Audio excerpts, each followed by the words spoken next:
Hi everyone, it's Raina. So this video is if your natal Neptune is in the 11th house of friendships and groups, hopes and wishes, or we could say the future, long-range goals. And Neptune is this planet that is more on the spiritual side of things. So therefore it's very idealistic. And actually the 11th house is very idealistic. So that works out very well where there's like kind of common ground. And this is in the area of the collective. So the person who has Neptune in the 11th house is going to have a highly idealistic view of humanity.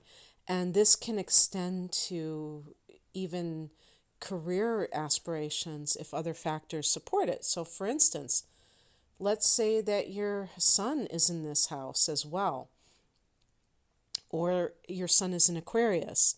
Let's say that your sun is in Cancer or Sagittarius or Pisces or something like that. You may want to save the world from, the lower vibration. You may want to create this society that where people have a sense of their connection to the divine, and and on the more mundane level where they are doing things that are helping humanity. And so you're coming from this very elevated place and looking at how society can become elevated. And when I think about concrete examples of this, one of the things that I think about are people who want to live in communes. And of course, this was a very big thing back in the late 60s, early 70s. And it was quite interesting because I've always been kind of obsessed with that concept, even though I don't have Neptune in the 11th house. And I remember reading a book where a man who was a journalist actually went and investigated these places. And it was like, I think he published it in the early 70s. And it was kind of, well, it was very eye-opening because a lot of the ideals that these people promoted just did not match up with everyday reality. So some of these people, they were like, F the system, we don't want to be materialists. We're going back to the earth, all this stuff. And they were trust fund babies, or they were getting welfare. And there's nothing wrong with either one of those things. But when you kind of put down the structure and say that it's bad or that rich people are bad, and yet you're kind of like benefiting from it at the same time, there's kind of that cognitive dissonance there. And this is what happens when you have some kind of idealistic notion that you try to bring into reality, is that sometimes it doesn't live up to the hype. It doesn't live up to the dream. And this is where Neptune in the 11th house can kind of become a little bit derailed, because Neptune can deceive, it can create illusion. And with the 11th house, this can come in the form of friends, in the form of groups. And so I want to give a shout out to the Astrology membership.com, where I was perusing some of their points that they made. I don't know if they made this point specifically. What they were talking about is be careful of the people that you choose as your friends, that you make friends with, because they can be deceptive. They mentioned unreliable, but also they could be a bad influence on you, because when you have Neptune in a particular house, you're very impressionable in the area of that house. So with the 11th house, it would be with other people, but as a group. And with friends or with a group. And with a group, for instance, we talk about like cults, and they didn't mention that. But I think that that has to be said, is that you have to be careful, even though the 11th house is more humanitarian than spiritual, the Neptune portion of this it could influence the type of group that you are attracted to. And so it could be that you belong to a spiritual organization. And it may not even be something that is I don't know what you call when you file, for your organization, that it's an official group. And maybe it's just a bunch of people who have decided to get together, and they have a similar outlook on spirituality or on life. And these people may not be all that they're cracked up to be. And the thing about the group dynamic is that it can be very influential in changing a person's mindset. It's easier to brainwash somebody if a whole bunch of people are kind of preaching the same thing rather than one person. But I don't want to just make this something negative, because it doesn't have to be. Getting back to more of the constructive side of things, this can be somebody who just has an open heart and empathic nature when it comes to humanity and the underdogs of society. Because the 11th house, being ruled by Aquarius, is about egalitarianism, or the idea that, everyone has value and is, that we should have an equal society. Obviously, we don't in many ways. I would argue that that is not what this world is about, that it's a world of contrasts. And this is something, and I'm bringing this up not just to like insert my opinion, but if anyone of you who are listening to this who have Neptune in the 11th house, you have to understand that you can try to help to make things better, but you can't get so wrapped up in it that you feel this sense of a sadness that you can't save the world, because there are people like that. I call them, and other people call them bleeding hearts or do-gooders, who are always, I don't think I pronounced that correctly, do-gooders, who are always trying to improve the lives of others. And that is beautiful. Just don't allow your life to go down the drain trying to help other people, because it doesn't work that way. You can't sacrifice for others.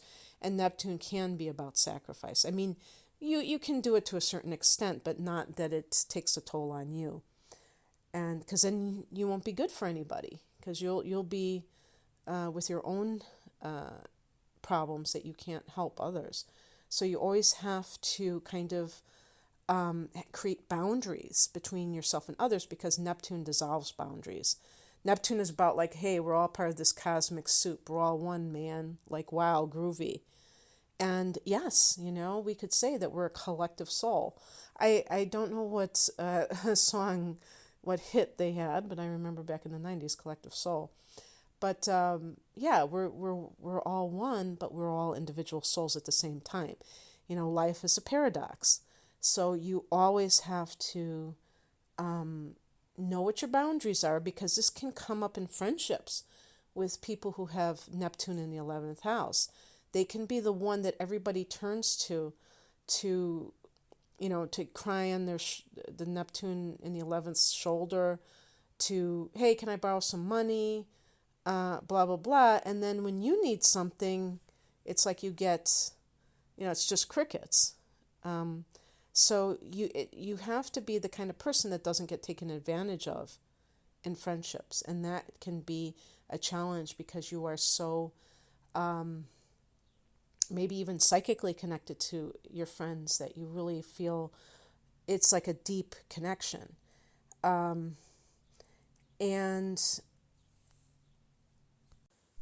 this can also lead to a collection of friends with problems.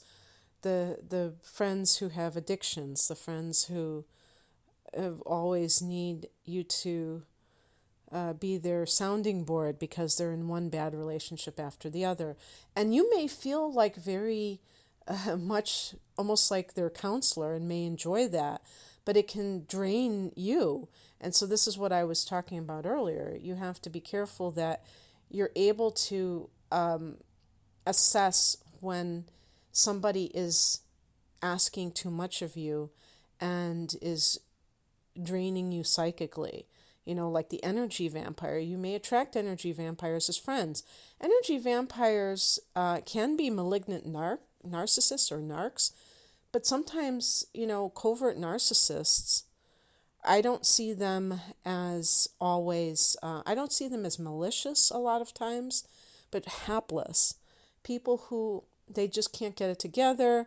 They're looking for sympathy all the time, but if you try to help them solve their problems, they'll turn on you like a chihuahua, where they're just like, yap, yap, yap. They tend to want to remain that victim because that has become their identity, and that's their way to get sympathy from others, to get attention from others, and you may kind of lock into that dynamic with somebody, and then your life is put on hold, hijacked, or just negatively impacted by their emotional demands.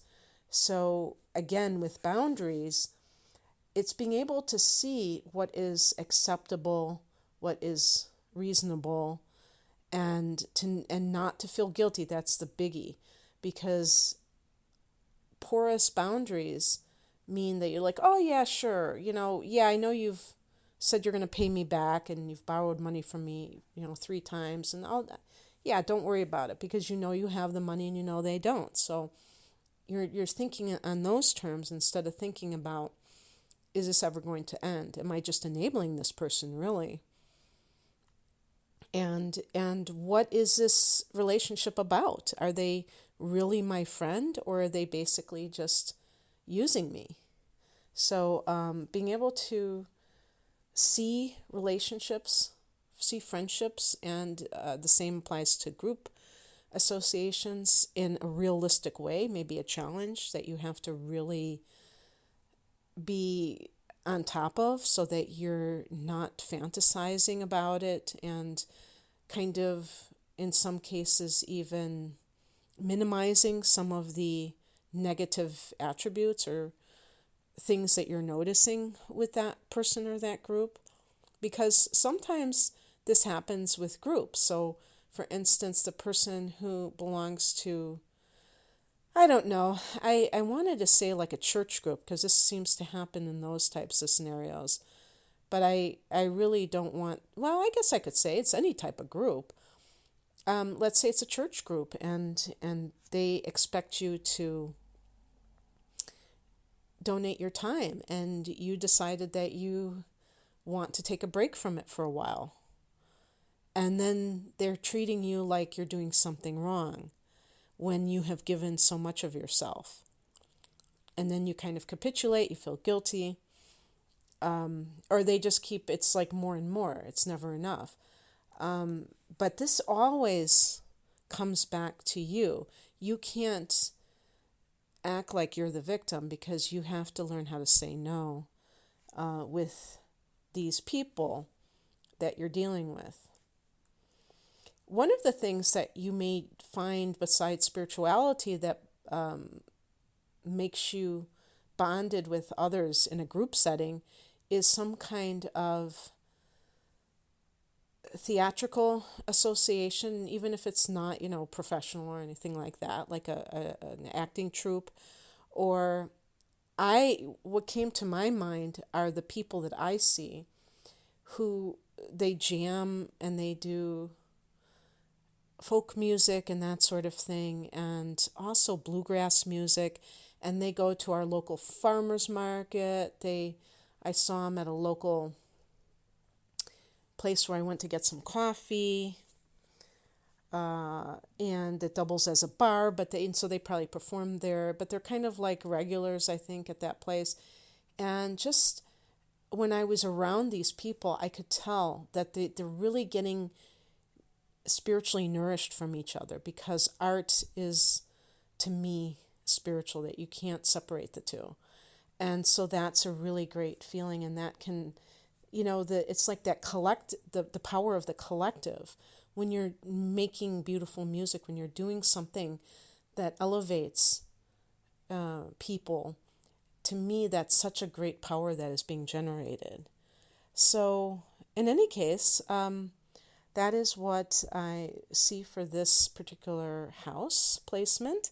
If you would like a natal chart interpretation where I go into all of this for other things that you've got going on, please check me out. I'm at rainandmoonastrology.com. The link is below. Take care. Bye.